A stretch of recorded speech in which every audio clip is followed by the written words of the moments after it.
Hello friends, welcome to KG for साहित्य।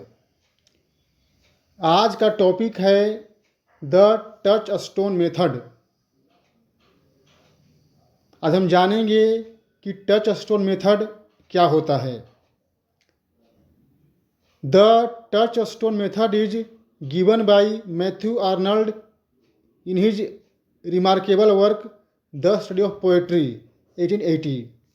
कहने का मतलब यह है कि touchstone method Matthew Arnold ने अपनी रचना द स्टडी ऑफ पोएट्री में, जो 1880 में पब्लिश हुई थी, में दिया। In the method, short but distinctive passages selected from the writings of the greatest poets, which he used to determine the relative value of passages or poems which are compared to them. Arnold proposed this method of evaluation as a corrective for what he called the fallacious estimates of poems according to their historic importance in the development of literature, or else according to their personal appeal to an individual critic.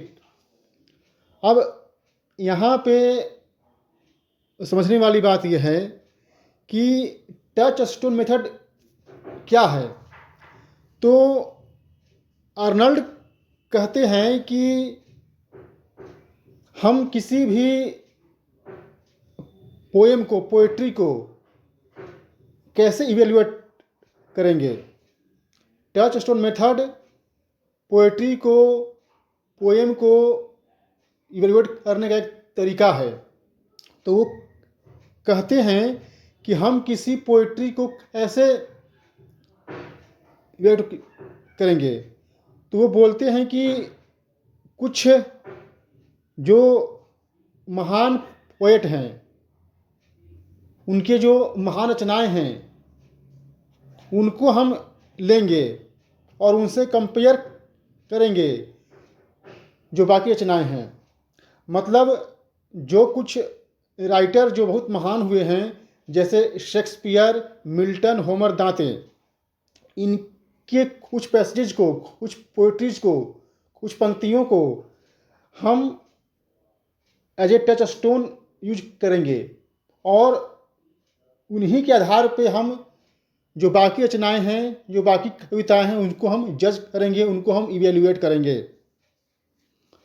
फिर वो आगे कहते हैं, Arnold propose this method of evaluation as a corrective for what he called the fallacious estimates of poems according to their historic importance in the development of literature, और as according to their personal appeal to an individual critic. अब यहाँ जानने वाली बात यह है कि Arnold कहते हैं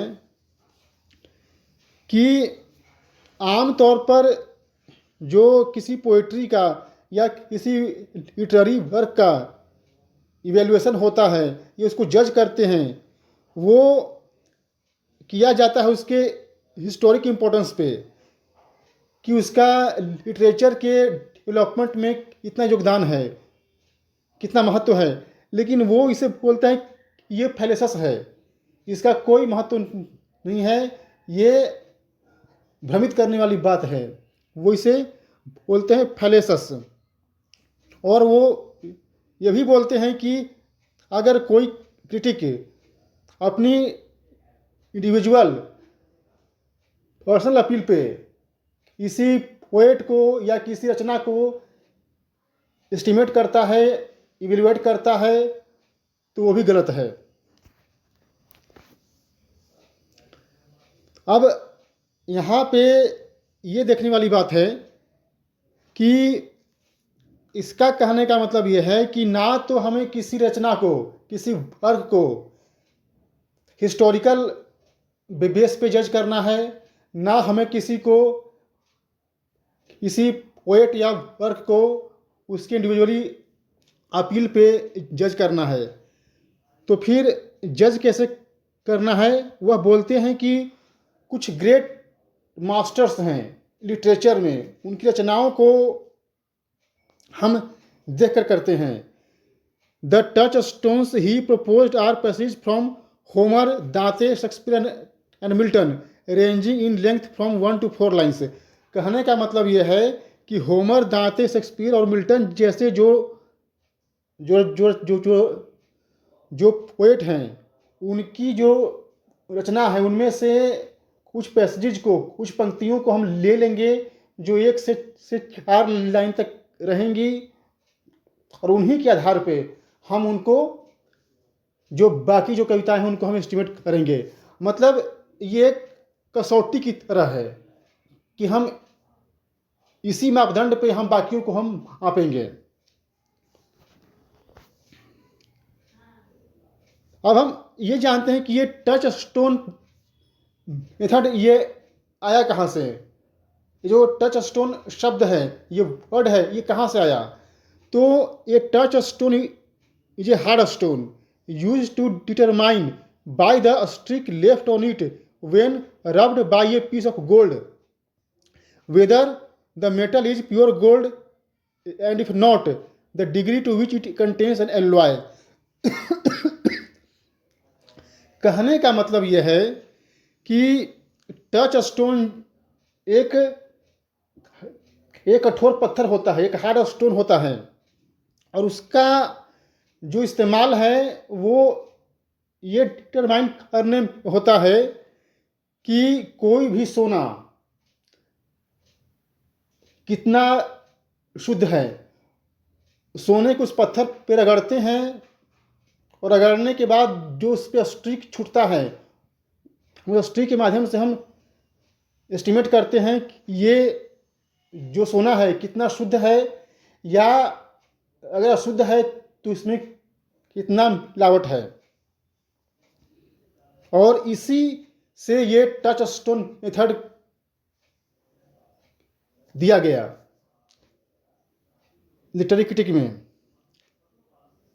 तो कुल मिलाकर हम कह सकते हैं कि टच स्टोन मेथड एक तरीका है जिसमें कुछ महान कवि की रचनाओं को या उनकी पंक्तियों को as a touchstone use किया जाता है, और जो बाकी जो पोएट्स हैं या उनके वर्क्स हैं उनको उनकी कसौटी पे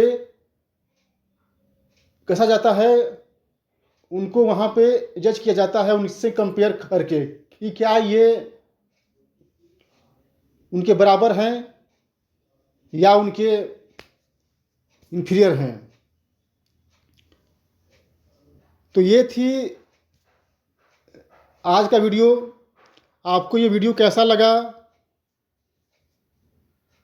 हमें बताएं, कमेंट करें।